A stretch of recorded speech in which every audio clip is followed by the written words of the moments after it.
working directly for this Admiral Rickover that is one of the more scientifically significant places to be in the 20th century, which is just kind of a fascinating aspect of his biography that doesn't jibe with his like general picture as the peanut farmer. Hello and welcome to the More Freedom Foundation podcast. I'm Rory, in charge of podcasting, and in charge of politics is Robert Morse. How are you this time? Oh, no complaints, no complaints. A beautiful snowy day here in New York City. It's a bit snowy here too, so we're matching. Very cool. I have some good news. Oh, yeah? I don't have to get a big needle in my eye. That's exciting.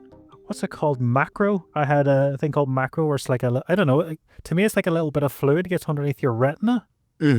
Which was worrying. A kind of, I just noticed a little like bubble. So I went to the opticians and then I recently just had an eye scan and they think it seems like it can just sort of heal itself. Huh. So it looks like that's happened, so that's good news. Well, that's good. That's good. My father gets a needle in his eye once a month. Wow. Yeah. So it's a modern miracle of medicine. He has something called macular degeneration. Yes. Luckily I didn't have the degeneration, just sort of like one macular out of nowhere. And if he got that like 10 years ago, he'd just be blind now. Wow. But for a number of years, he goes in and gets an injection, and he can still see and still sort of drive. It's an autonomous car, I'm sure. Yeah, but it is actually kind of heartening how much autonomy is baked into my father's, my 82-year-old father's SUV now. It was crazy over Christmas. Unfortunately, he had it in one eye, now he has it in both eyes. And sometimes, depending on how the needle goes, like they'll make his eyes all bloodshot. So we had Christmas with the Zombie. It was quite something. Like you just look over and like Dad would have these completely black eyes, not black eyes, no, like bloodshot. The whites of his eyes were like completely dark. No, just completely dark. So it was quite interesting, quite sci-fi fun for Christmas. Okay, but yeah, medicine magic, Rory, medicine magic. I'm happy you don't have to get a needle in your eye. Are you aware of anyone else who got some incredible medicine magic in his later life? Yes, indeed. Today we'll be talking about Jimmy Carter, who, it's funny, like thinking about, like, I see Jimmy Carter as like kind of a time traveler. Okay.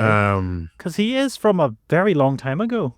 Yeah. Well, no, that's the thing. If you are lucky enough to live to the kinds of advanced ages that are possible, that have always been possible, but are getting much more likely. Yes. In this day and age, you just manage to be from such a different. You're a time traveler. You're just from a completely different era. He died finally a couple weeks back at the age of 100. I think it's always interesting with longevity stuff. It's sort of like, to what degree is this?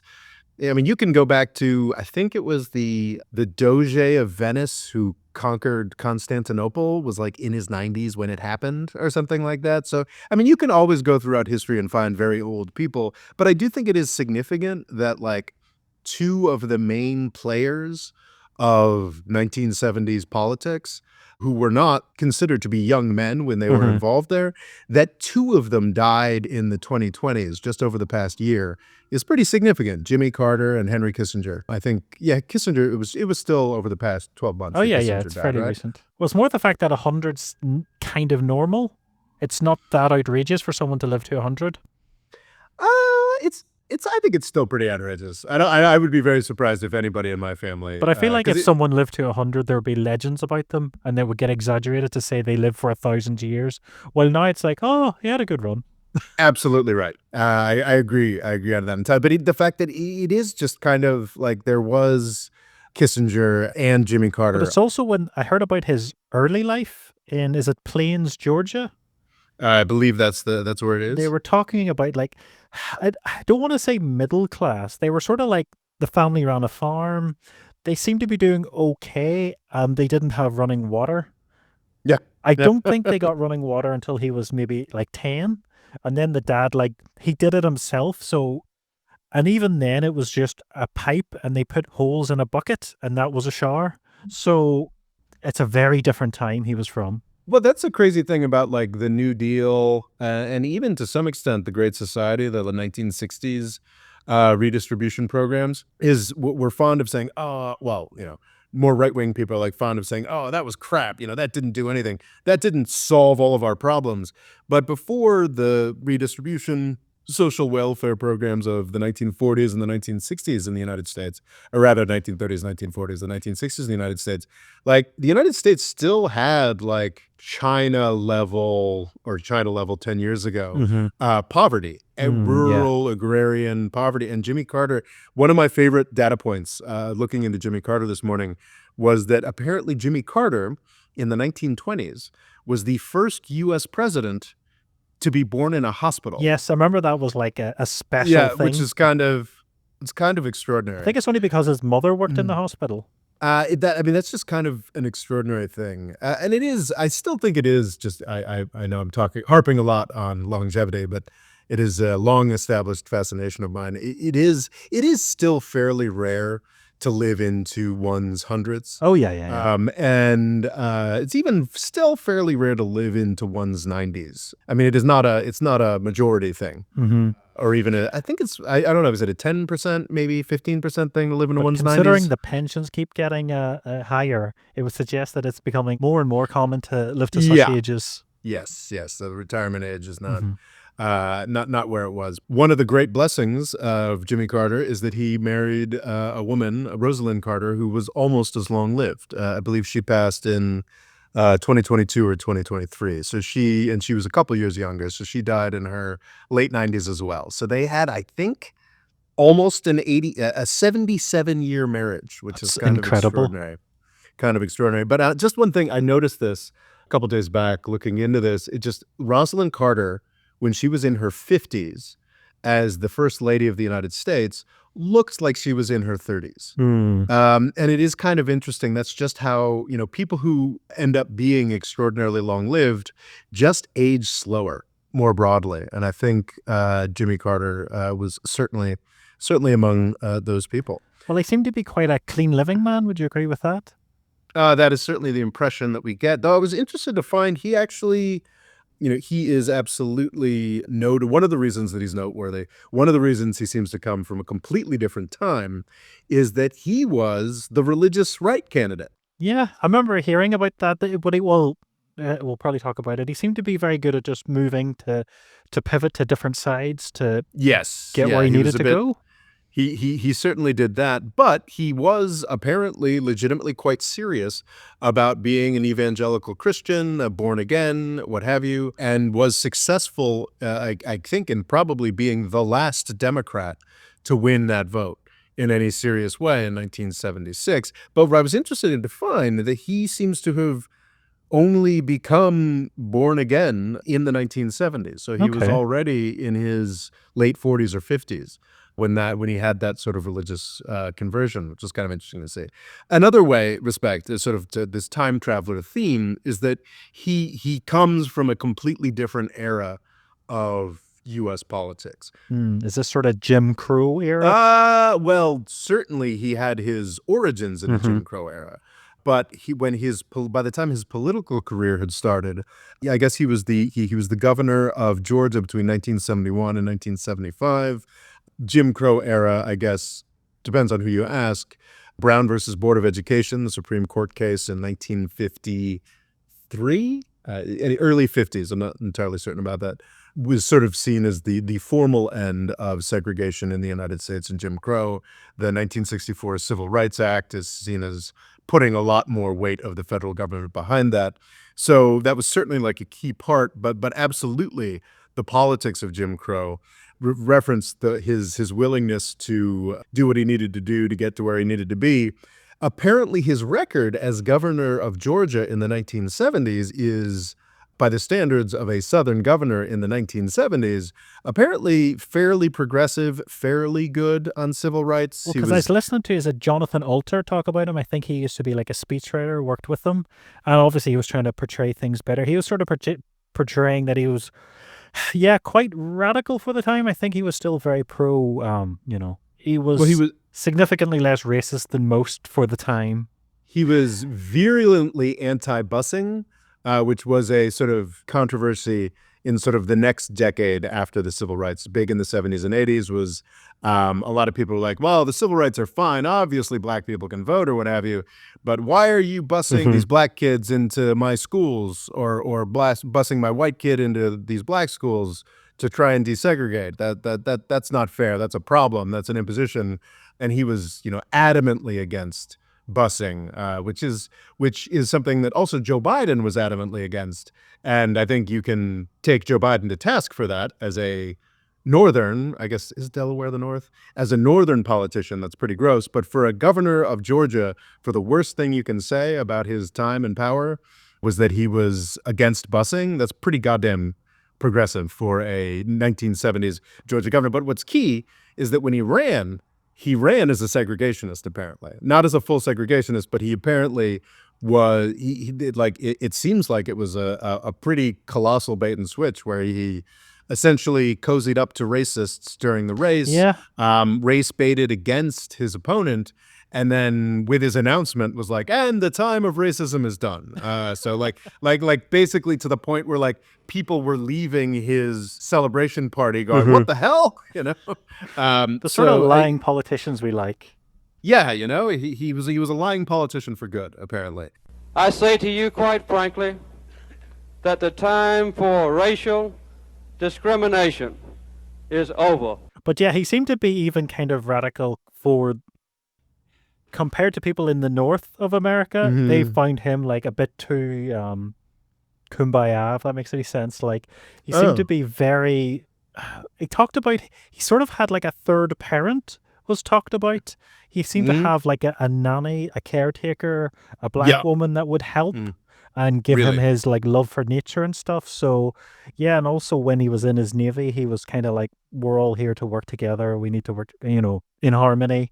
And it caused a lot of controversy with his fellow white seamen. So yeah, I mean, it seems like his instincts were dramatically better than we expect from most politicians of the time, and he does deserve some credit for that. He's aged better than most, considering everything, the time traveler he is.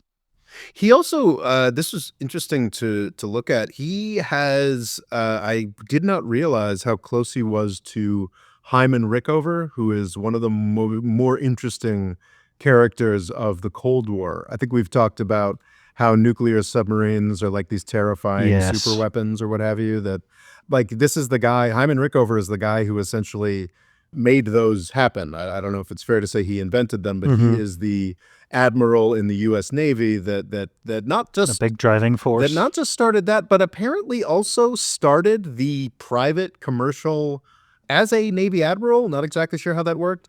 The private nuclear industry generating industry in the United States, which I believe would be the first in the world. So this U.S. apparently he was an admiral into his 80s. He's the longest serving officer in the history of the U.S. military. Anyway, just a phenomenally interesting figure. Like you sort of, I associate them more with the New Deal. Though I doubt he would. Well, actually, if he was a Democrat, probably was. There were actually, back when people believed in government and its ability to do things, you do have these extraordinary figures like this Navy admiral who started the nuclear industry in the United States. Well, that was one thing that was brought about Carter's character, was it felt like he was on track to join this and to be on like what would have been the most technologically advanced vessel on Earth, but then left it to sort of look after his dying father and take over the peanut farm. Editing Rory here. Here's a snippet of Jimmy Carter talking about that time from a CBS special on his 90th birthday. So he sounds a lot more compos mentis than both Donald Trump and Joe Biden, in my opinion. It really was difficult because I had the best job in the Navy. I was in charge of one of the two nuclear submarines being built at that time. And it was a choice assignment for any young officer of my rank. And it was a very torturous decision for me to make. I never had thought about it before. What was so interesting is that Jimmy Carter apparently credited Hyman Rickover as a mentor, as a formative guy in the 1950s. One that did there was like an interview, and one of the things was, I don't know, one part of it, it was like, did you try your full 100%? And Carter was like, I'm sorry, I didn't. So he thought, oh, I've been plucked out. I didn't work hard enough. But apparently it was like he got chosen because of his honesty. But then that kind of, it's, described as that drove him to always give his 100% from that moment onwards. Man, that's a great story. That's like George Washington and the cherry tree. I like that. I don't Has a know. nuclear sub. Yeah, as a nuclear sub, a guy running a nuclear sub. But I do think it is fascinating that aspect of Jimmy Carter's biography. He was, I think you technically call him a World War II veteran. He was old enough for that, though he was finishing up at the Naval Academy and did not see fighting. Yeah, they just missed out. He was in the part of the Navy working directly for this Admiral Rickover that is one of the more scientifically significant places to be in the 20th century. Oh, yeah, absolutely. Kind of a fascinating aspect of his biography that doesn't jibe with his like general picture as like the peanut farmer or what have you. So he is governor of Georgia from 1971 to 1975. And I think the reason why he ended up, one of the reasons why he ended up as U.S. president between 1977 and 1981, elected in November 1976, is because of his image as a simple peanut farmer. I was going to talk about he gets in just after Nixon, but that's where we're jumping the gun a bit. Well, he doesn't get in just after, he gets in just after Ford, and that's key. So but it's sort of after the scandal. We need an honest man. Exactly. Gerald Ford famously was never elected. He actually, I think someone said this and I didn't believe it and I checked on it. I think he might never have actually even have been elected as Nixon's vice president. He might have been I think that's the thing. He was like the one after it. So he might have very designated survivor-ish. The backup's backup. Yes, exactly. So Ford... You always thought Ford got a hard time. Yeah. Ford is famously was made fun of a lot on Saturday Night Live in its initial seasons. Also portrayed as Homer Simpson, the most Homer Simpson-esque president. Yes. He ended up as president in, I believe, 1974 when Nixon resigned, finally, after the Watergate scandal. And Ford also had to deal with a rampaging primary challenge from a right-wing lunatic California governor / movie star named Ronald Reagan. Probably won't come to much. Exactly. Reagan wasn't going to go anywhere other than as a spoiler for poor Jerry Ford in 1976. And I think Ford, I haven't thought through it at great depth. I've always thought of it as a good thing. Maybe I'm wrong. But Ford's probably most famous choice was to pardon Richard Nixon so that the country was spared a trial and everyone just sort of moved on. You can probably make an argument with the culture of impunity we've sort of developed in later presidential administrations that maybe that was the wrong thing to do. But I think a lot of people were kind of angry at that. And even though Ford seems to have been a not particularly corrupt guy. He was a University of Michigan football star. I went to the University of Michigan. And okay. Love him for that. Also one of among the poorer guys to have been U.S. president. Did he shower with a bucket? Oh, I don't know about that. Did Jimmy Carter shower with a bucket? Yeah. Oh, exciting. He was inextricably linked to Nixon corruption, nastiness. So the idea of this clean, in all the caricatures, you've sort of got big funny teeth, this Georgia peanut farmer. Working 12-hour days, rolling up his sleeves. And a very serious born-again Christian, mind you. So I think there was this image of Jimmy Carter as this sort of unsophisticated guy, but then you contrast that with the fact that he went to Georgia Tech, went to the Naval Academy, went to work with Hyman Rickover. Yes. This is clearly a very sophisticated guy who... accomplished individual. And also seems to have been maniacally ambitious. This was, I think, quite rare. We lament on this podcast a lot. Everybody laments how absurdly long U.S. presidential campaigns are. Jimmy Carter may have been important in starting that trend. He started campaigning in December. I think he announced his candidacy in December of 1974 for a November 1976 election. That's not insanely out of... Well, I heard there was basically he kind of had time. So it was well, I'll start where you should start. Basically get the best start you can. And it seemed to go well.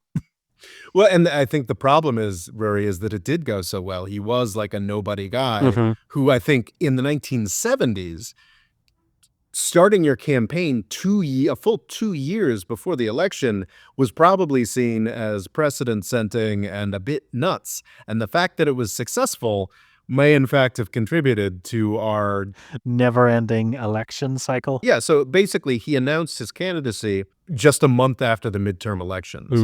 And I wouldn't be surprised if Jimmy Carter was sort of a trendsetter there, at least among victorious presidential candidates. So that's It says not he so gets great. into politics. Sorry, this is back to when he's a senator to focus on education and civil rights. Do you believe that, or is that a kind of like after the fact to make him look good sort of thing? No, I mean, I believe that. I mean, politicians get into politics because they are sociopaths. And Jimmy Carter, I think you can make a case that Jimmy Carter had legitimate Christian concerns, legitimate care for morality and ethics that arguably most of his successors did not. But I Except mean, Ford. Huh? Except Ford. He was just there. Yeah, Ford seems like a chill guy. I think also let's not forget that there is the Titanic ambition, and really extraordinarily successful. He goes from like a state senator in the 1960s to president of the United States by the mid-1970s. That's impressive. Is this something that like there's just so well, I guess Donald Trump would be the next one to do something like this, like a complete sort of small outsider takes it? Oh, well, he wasn't a complete small outsider to the extent that Donald Trump was. But it felt like was, he wasn't quite fully anointed. It felt like he's just sort of a hardworking small politician, and before you know it, he's running the country. Well, I think that there's something very old school about that. Like it used to be that, yeah, you built up a sort of power base in a state, and then eventually, if you were lucky, you convinced everybody in the country that your state and your political machine should have a crack at government. It's only relatively. It's sort of a post-New Deal thing. I'm reading a lot about the New Deal and FDR's coming to power, and it's stunning the extent to which it's not exclusively, I mean, his Federal Reserve guy was from Utah, but it is stunning the extent to which a lot of his staffing, a lot of his important aides, even a fair amount of his cabinet came with him from New York. So, like, certainly you would not call FDR an outsider in any way, but like, I mean, he was in the Wilson administration as an assistant secretary of the Navy, but I think that like Carter was a bit more of a throwback to an earlier era where you have your entire career in these very local politics, and then you manage to win out against the other states to go take over the government for a little while. So I think that's sort of a throwback, but it's not out of character with American history so much. Yeah, just modern history. It is out of character with the last century, for sure. So yeah, I think that's a fair way to say it. He comes into power at sort of the tail end of the New Deal, essentially. And if you grow up in the conservative interpretation of political history in the United States, it's when the New Deal was failing. And that's, not just the conservative tradition, that's sort of the way history is taught. I'm not sure if we've done a podcast episode on this, but I should at some point.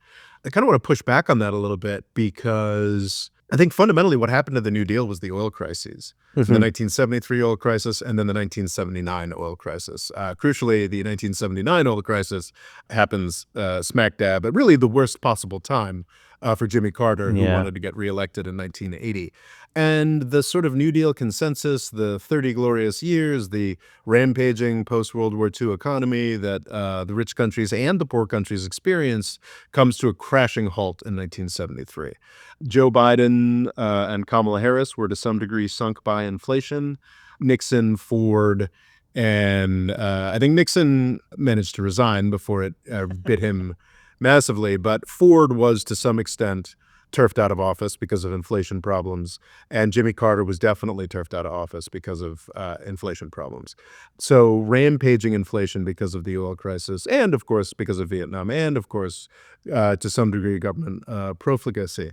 So he's this weird transitional figure because it's, I think, easy to say, well, that Reagan came in and changed everything. But actually, Jimmy Carter was already very open to neoliberal solutions, I guess. Okay. Neoliberalism kind of really starts under Jimmy Carter. I Interesting. didn't see, perhaps I just missed it, I didn't see a lot about Carter's financial deregulation, which gets really started during the Reagan eras, accelerates under Clinton, and leads to catastrophe, obviously. He deregulated airlines and he deregulated trucking in fairly serious ways. And then, I mean, that's, the transportation systems of the country. So he was big on deregulation. The most probably important decision that he made, I think I've been talking about how the oil crisis is sort of the second most important thing in the 20th century after World War II. I mean, World War I was probably, more important, but that's a ways back there now. The oil crisis of the 1970s is certainly the most important thing since World War II, everywhere, I think. And probably like the moment where like, I don't know, Churchill comes to power or the Battle of Midway or something along those lines, a pivotal moment for the oil crisis and what happened to the world, similar to what World War II was, would be the appointment of Paul Volcker as the chairman of the Federal Reserve. And what Volcker carried out is what is called the Volcker shock, which is actually somewhat similar to what the world is experiencing right now, where but to a much, much higher degree. When I got my first bank account in the 1980s, Rory, my boring savings account just offered me a 18% interest rate. Okay. So the money that I put in the bank, Mhm. which I think in the Wow. US and European context, they basically, unless you buy like a certificate of deposit, I don't think anybody in the United States has gotten any kind of serious interest rate on a savings account for 2 decades. I think that's a little different now that interest rates are higher now. Yeah, but I know in Ireland, a lot of the banks just haven't increased it on savings accounts. It's just the same as it was before. Well, that's irritating. It is. But perhaps there's just not so much demand for it because people who have significant savings continue to be able to do better on the equities markets. But I don't know. But yeah, when I staggering. took out my first savings account as a 8 or 9-year-old in the 1980s, my interest rate was like 18%.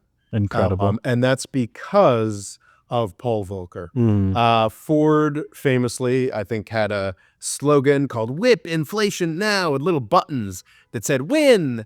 And Carter basically said, "No, we're going to whip inflation now." Pointed Paul Volcker, who sent U.S.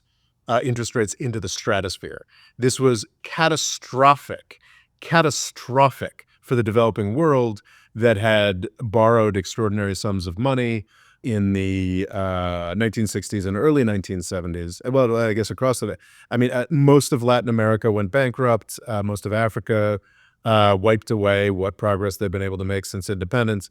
Absolutely horrific. But it did whip inflation. It did shut down inflation. It did reestablish. That is the move that sort of reestablished the United States as a financial mecca, which we've talked about a bit in recent episodes. That was the move that established the incredible power of the lender, the shareholder, reestablished the power of the lender, the shareholder over the citizen in the United States. And that is a Jimmy Carter move. So if you're talking about the start of neoliberalism, the start of Reaganism, Carter is kind of a transitional period, but some of the initial moves, arguably some of the most important moves, were made by Jimmy Carter, not Ronald Reagan. Do you think it would have been as easy for Ronald Reagan without these things Carter implemented? Well, I mean, Reagan followed up on a lot of things. One of the most iconic things in Reagan's first administration is I think he fired a whole bunch of air traffic controllers, which I assume is a follow-on. I don't know the minutia of it, but I assume is sort of a follow-on to the deregulation of the airlines that Jimmy Carter carried out. Obviously, all of these topics are very, very complex, and I've essentially briefly, with some exceptions, the oil crisis I have read about at great length, numerous books. Oil crisis seems to come up in every single book. And that's probably the aspects of the Carter administration that I'm most familiar with. But for some of these other aspects where it's tweets and Wikipedia articles that I'm digesting for you here. But the Volcker shock is a very, very real, very significant thing, an extraordinarily important geopolitical act, one of the firing guns of neoliberalism.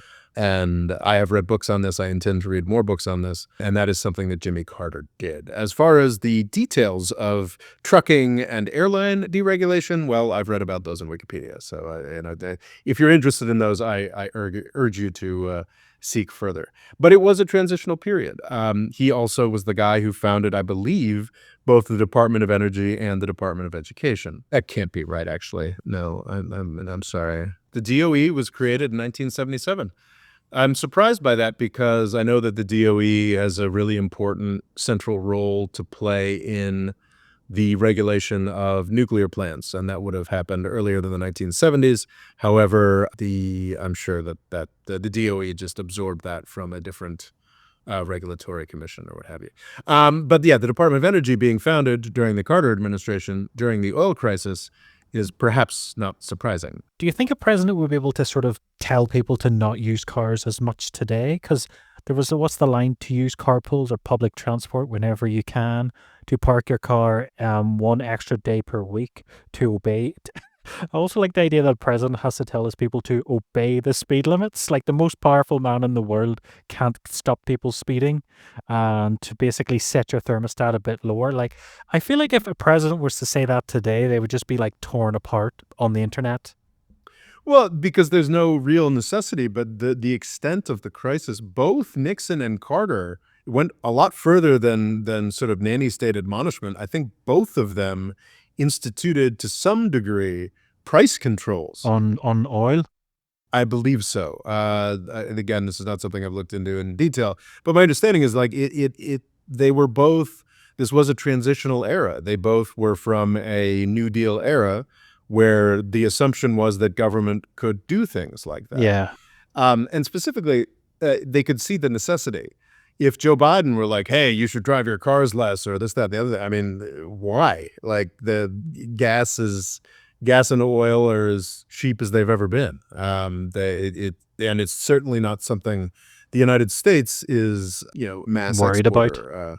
Jimmy Carter, I guess, was probably would have been late Nixon or Ford, but regardless, it was the 1970s was the point at which the United States lost and then did not regain until the 2010s, or perhaps even the 2020s, lost its status as an oil exporter. Mm-hmm. We were always exporting some things just because of like the unevenness of how the industry works, what have you. But on net, the United States became a net importer in the 1970s, and that didn't change until the late 2010s or maybe even the 2020s, where we are again a net exporter of petroleum stuff more broadly, which does not mean we are completely energy independent, because we've got a lot of refineries that need stuff that can come from. Anyway, that's a completely different conversation. But what Carter was facing was a real crisis that everybody could see. In the United States, the iconic image of the oil crisis in the United States is lines at gas stations.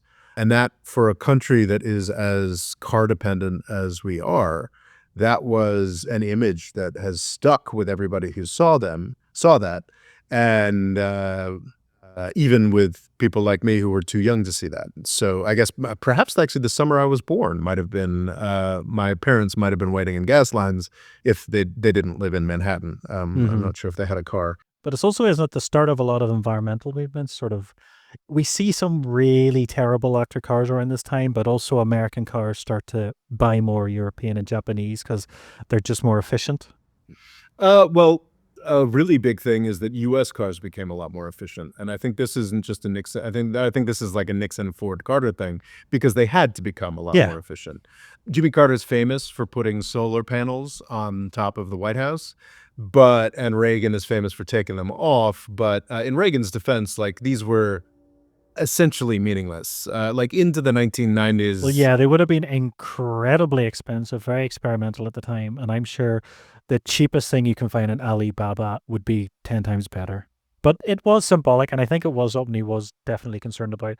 And it is still an incredible technology that America invented, that it's let China take over. Yes, exactly.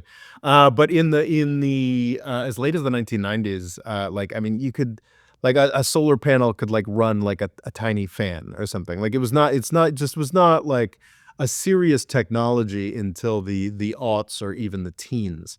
The incredible accomplishment of the 1970s is by the 1980s, there was no real renewable. Both windmills and solar got a lot of U.S. government support and other government support that were invaluable to solar and wind eventually becoming large industries in this century.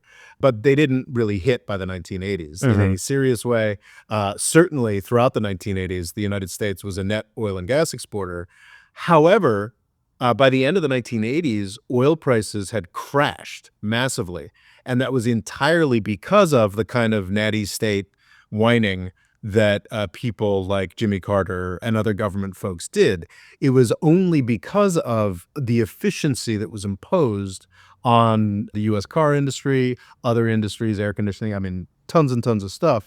There is really deep government involvement in energy efficiency across industry in the United States. That's like, I'm sure somebody hoping that Trump will do away with that, but and we'll do away with some of it, but like that's just a permanent part of CAFE standards. Is that for automobiles? I can't remember. Okay. Like that's just a permanent, and that's an incredible accomplishment of the oil crisis decade, that with no renewables, with no big oil discoveries like the shale miracle we had in the 2010s, solely with efficiency alone, the United States brought about a massive crash in oil prices. And honestly, that and Paul Volcker, kind of what killed the Soviet Union more than anything Reagan did.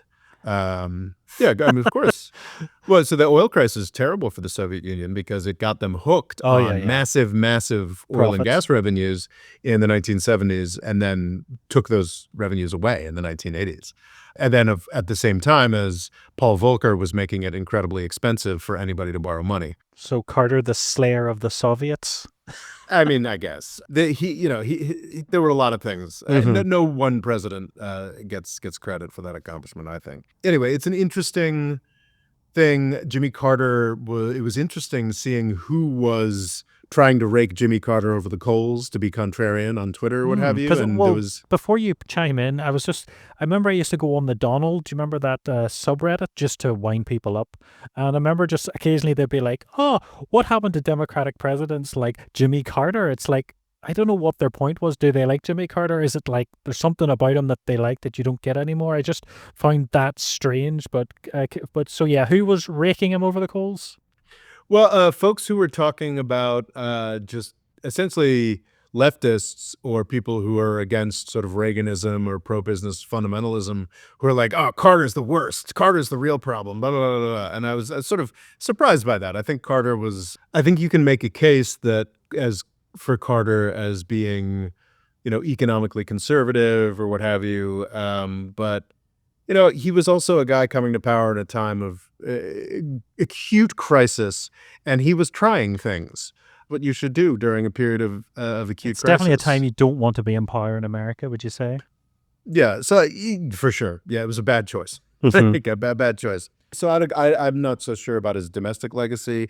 Maybe like deregulation was what the country needed at that point. Who knows? I'm certainly at a point where I have no interest in further deregulation of the U.S. economy at this point in history. But you're also saying that regulation he brought in for efficiency was also brilliant. Yeah, I mean, it helped crash oil prices in the 1980s. So yeah, I mean, it's mixed. I would say that his foreign policy legacy is abysmal, garbage, like hot garbage. And I think that most people would agree with that his foreign policy was hot garbage. But I think they would look at it much as with Obama. I think a lot of people on the right, and most of our media is, sort of war-oriented as well, if they're not right-wing, would say that, oh, he was a wimp. He was a big wuss. And this is actually coming up now. Trump is talking about retaking the Panama Canal. And Greenland. Well, not What's retaking Greenland. Remember, he keeps wanting to buy Greenland. Yes. Not a serious man. It was Jimmy Carter that signed over Panama. I think it was in the 1970s and was eventually handed over in the 1990s because of stuff that Jimmy Carter signed. He's incredibly famous for the Camp David Accords, peace between Egypt and Israel. I think we'll get to that at the end because it becomes very relevant for his post-presidency. But honestly, like, his record is pretty freaking aggressive, to be quite honest. There's a thing called the Carter Doctrine. Like, a lot of the sort of worst aspects of the U.S. military-industrial complex, dynamics that led to the abortion of the war on terror, the creating the very infrastructure that wasted $6 trillion U.S. taxpayer dollars in Afghanistan and Iraq, a lot of that can be credited to Jimmy Carter. Jimmy Carter is...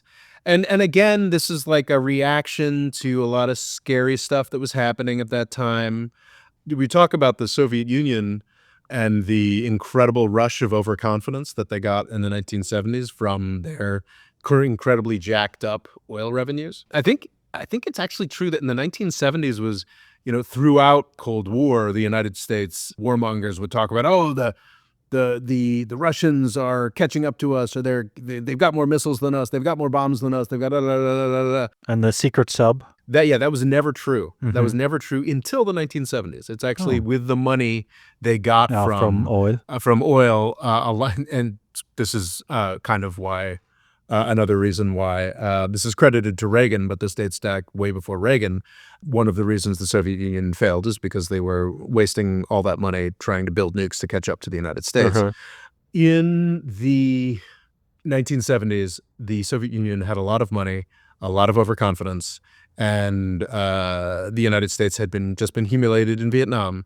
And in an incredibly stupid decision that Jimmy Carter worked actually to help foster, the Russians invaded Afghanistan and basically decided, well, the United States were pretty humiliated by Vietnam. Let's do our own. And from 1979 to, I can't remember, was it 88 or 89? I think it was a solid decade. The Soviets were in Afghanistan, and that became one of the half dozen reasons why the Soviet Union fell. It was an incredible catastrophe for them. So December 1979 to February 1989. Yes. And that freaked a lot of people out. And Jimmy Carter, I think, is forever remembered as sort of a weakling for not doing enough about that or what have you. But the things that he did were long-term and set some things in place that were unnecessary overreactions and ended up being long-term disastrous. So what it was that so briefly, so that's December 1979, you said? So this is so that's 11 months before he faces Ronald Reagan in the 1980 election. But it is absolutely imperative that we and other nations who believe in freedom and who believe in human rights and who believe in peace, let our voices be heard in an absolutely clear way and not add the imprimatur of approval to the Soviet Union and its government while they have 105,000 heavily armed invading forces in the freedom-loving and innocent and deeply religious country of Afghanistan. Thousands of people's lives have already been lost. Russia is in Afghanistan, and while it did end up being a Vietnam-style conflict that helped to topple the Soviet Union, it looked at that point like, oh my God, the U.S. is losing in Vietnam, and the commies are expanding. And I mean, fundamentally looked at that rationally, which nobody was doing in the 1970s. It's like, okay, so the Soviets have decided to start fighting a guerrilla fight in a middle of Central Asia where almost nobody lives. Like, this is a country that was, a competition that used to be over places like Western Europe and Japan and Indonesia, and now like they've taken Afghanistan. But of course, that's not. How impoverished was Afghanistan at the time? Very. Regardless, this was part of a general thing because that's 11 months before the election against Ronald Reagan. And 12 months before the election against Ronald Reagan, we had the start of the Iran hostage crisis, a event so humiliating that we are still making Iran suffer for it today, 45 years later. The hostage crisis ended up lasting from November 4th to January 20th, 1981. Every 5 years, there's another revelation that the Reagan administration was actually working with the Iranians. Yes, that's one thing that seems, it's still not official, but it does seem to be like, yeah, were they like promising we'll treat you well, we'll treat you nice if you don't let them go whilst Carter's in charge, and then I think we were essentially promising them weapons. let them out. Okay. Yeah, we were promising them weapons. Then that Reagan delivered. And it is, I think we're probably running out of Reagan officials to do deathbed confessions. But yeah, that seems. Is it? Yeah, there should be more. Like the new year, there should be maybe more documents coming out. Things. Oh, being is made there? official. I don't know. I know there's the 25-year rule here, so a lot of stuff gets out this time of year. As we've seen with like the Kennedy stuff, if someone decides not to let it out, it just stays forever. Actually, there have been big batches of Kennedy stuff in recent years that, of course, yield nothing.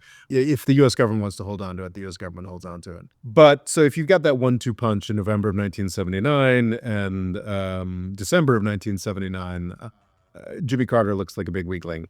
There really wasn't much he could do about either of those things, but the series of actions that he took about those things were not great. Did the revolution happen like exactly a year before the election? I didn't look at the chronology of the Iranian Revolution. I think that I don't know exactly when the Shah fled, but I think that the hostage taking was in retaliation to the U.S. refusal to give the Shah back or something, and I think that might have been a number of months later. I haven't looked at the timeline of the Iranian Revolution. But yeah, two horrendous things. Yeah, it was humiliating. And then doesn't the Iranian Revolution cause like another oil crisis, like a mini one? Absolutely. That is the 1979. That is the second oil crisis, as they call it. So yeah, inflation is spiking. It's just a bad situation. It's honestly shocking that, and I think Reagan's landslide victory in 1980 is one of the biggest since FDR, and with good reason, is my understanding. It looked like a mess. What exactly Jimmy Carter was supposed to do about either of those situations? Also, wasn't there high unemployment as well? Yes, the economy which didn't help either. No, that's not gonna help. Unfortunately, Jimmy Carter decided to do something, and it's called the Carter Doctrine, which was essentially the United States announcing, in an echo of the Monroe Doctrine, 150 years before, 6 years before. With the Monroe Doctrine, the 5th or 6th U.S. president announced that we had the right to intervene in Latin America and nobody else did. Essentially, the Carter Doctrine is that the United States will intervene in the Middle East if we perceive that our interests are being threatened. And that's the real starting gun for U.S. involvement in the Middle East, which comes, unsurprisingly, at the point which the United States becomes dependent on oil from the Middle East. We are, of course, no longer dependent on oil from the Middle East. Wouldn't it be great if we left? But that is not actually what's going to happen. Or moved away from oil altogether. Yeah. I think we've talked about the U.S. combatant commands. I believe CENTCOM, the U.S. military Middle organization. Yes, that ran both Middle East and Central Asia, that ran both the Afghanistan war and the Iraq war, wasting trillions of dollars and millions of lives. That's a Jimmy Carter. I think CENTCOM itself was named in the early Reagan years, but it's Jimmy Carter that started the consolidation, the opening of... So he makes the seed. It's not his idea to invade Afghanistan, but he creates something that then can be exploited decades to come. Exactly. It is, as with neoliberalism, it is not Reagan that starts off U.S. involvement in the Middle East. It is, in fact, Jimmy Carter. And then I mean that the U.S. was, of course, involved in the Middle East since World War II, at least, but like the direct built-out presence of U.S. troops is a Jimmy Carter thing. He creates the justification for it. He starts putting the military resources behind it, and then the Iran-Iraq war, in which the United States intervened to save Saddam Hussein before we used the same military forces to take him out 3 or 4 years later. That's how U.S. on the ground, boots on the ground military involvement in the Middle East starts. And that is a Jimmy Carter thing. Something he definitely did not intend. Also sort of yielded the other crappy half of the War on Terror. Operation Eagle Claw is the April 1980 attempt to free the Iranian hostages. Famous failure. A number of U.S. service people die. I think they made it to one stage and then they decided the weather was bad and they had to scrap it. So, but as they're launching to, from this scrapped mission, a U.S. helicopter manages to collide with a U.S. plane. So it not only kills U.S. service people, it fails to do anything to free the Iranian hostages. And this is the point at which the United States decides it needs a consolidated, powerful special forces, separate combatant command. And that is where we get JSOC. That is where we get SOCOM.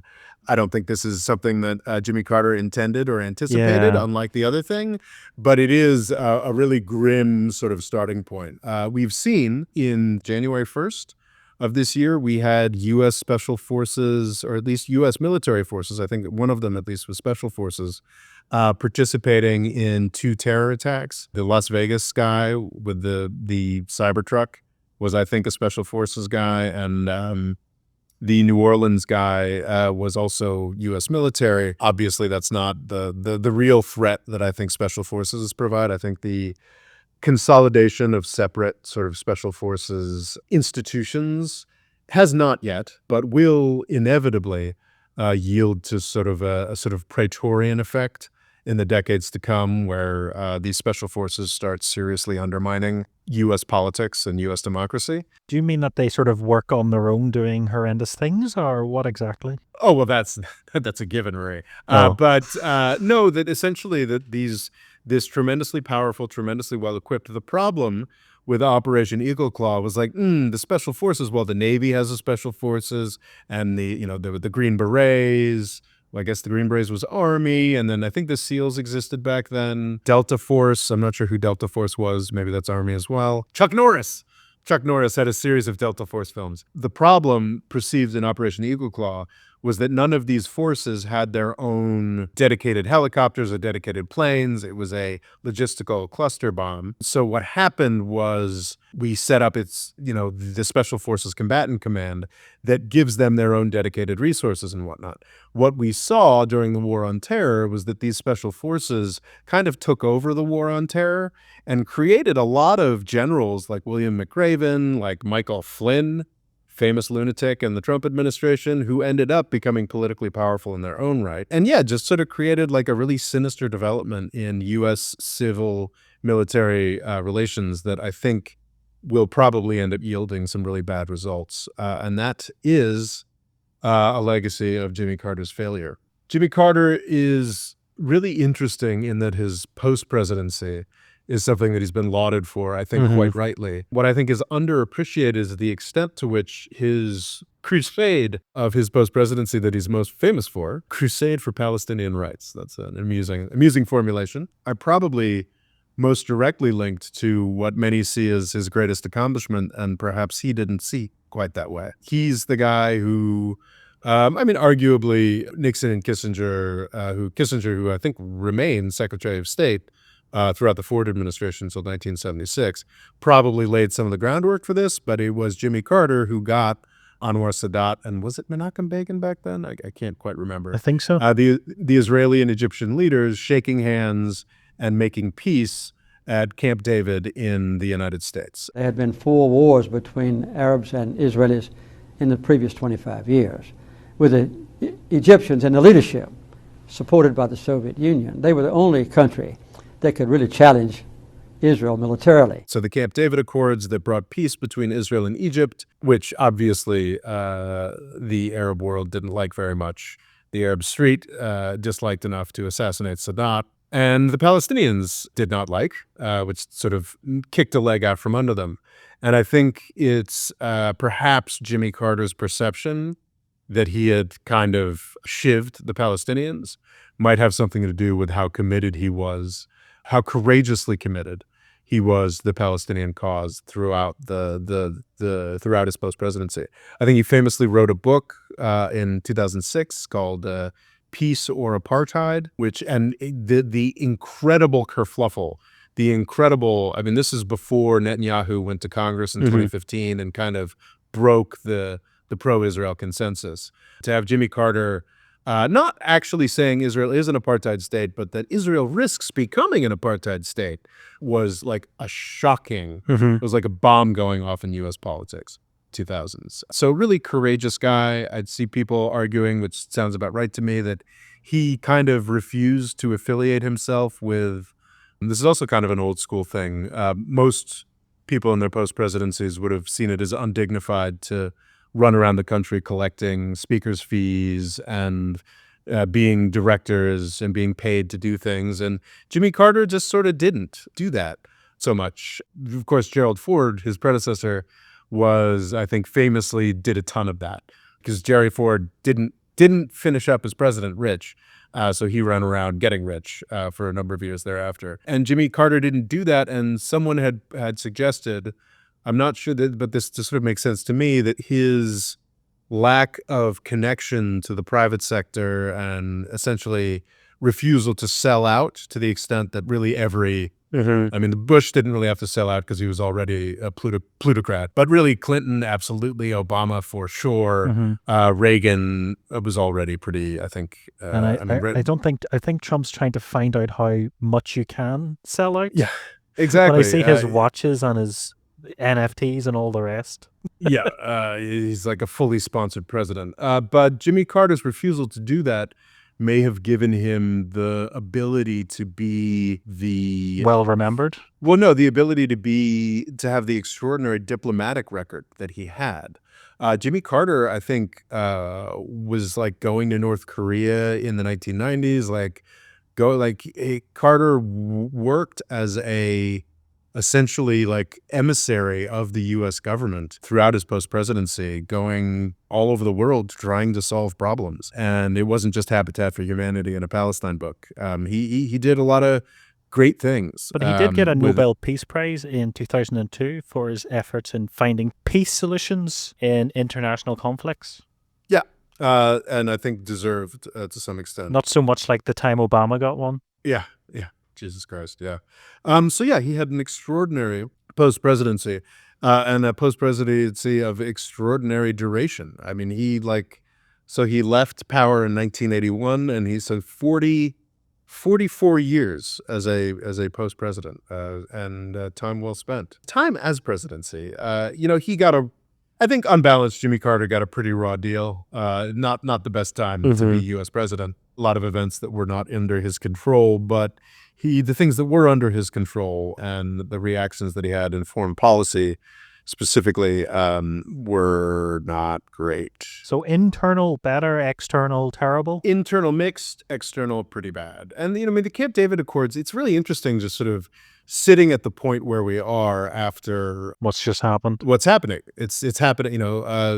Dozens of Palestinians are being murdered every day. It is after 13, 14 months of ongoing Palestinian genocide. It is interesting how I think everybody's looking at the Camp David Accords with a more jaundiced eye, perhaps with the same jaundiced eye that Jimmy Carter looked at them with himself throughout his post-presidency. It's seen as this extraordinary act of peacemaking. Oh, you got Egypt and Israel to talk to each other, but almost 50 years later, 45 years later, Egypt is under an even nastier dictatorship than it was at that point. The Palestinians are being slaughtered, and Israel is at war on how many different fronts? Yeah. So it's a kind of an open question. At least 3, but you could argue 5. It's a kind of open question whether the Camp David Accords were actually a good thing, or perhaps the Arab world should have held out for a more broader solution before they started submitting to Jimmy Carter's divide and conquer. And that's an interesting, reevaluation that I'm only sort of seeing as we discuss it. Because I hadn't really, the Camp David Accords were just like that, one of the best things ever, that's just sort of the way that they're thought about in U.S. politics. But seeing as where we've been for the past 14 months, maybe not so much. So yeah, Jimmy Carter. He's a complicated man. Indeed, an interesting fella. I got to say, don't don't hate the guy. And that's a pretty good by the standards of a U.S. president. That's it's pretty shockingly And good. he built a hell of a lot of houses. He sure did. Habitat for Humanity. I've built a few of those myself in my day, and Wow. it's good on Jimmy Carter for bringing that about. Hey, kind of a solution to the housing crisis, right? Yeah. Ahead of his time. Ahead of his time. Time traveler, that Jimmy Carter. Time traveling Jimmy Carter. Let's Indeed. hope there's some with more like integrity like him to come, That'd be nice. but with much better foreign policy and more Here's solar hoping. panels. Here's hoping, Rory. Here's hoping. Catch you next time. The More Freedom Foundation is also available on YouTube and TikTok. Rob's Twitter is RobOLaw, and he's also written a book called Avoiding the British Empire, What It Was and How the US Can Do Better. And music provided by Kevin MacLeod.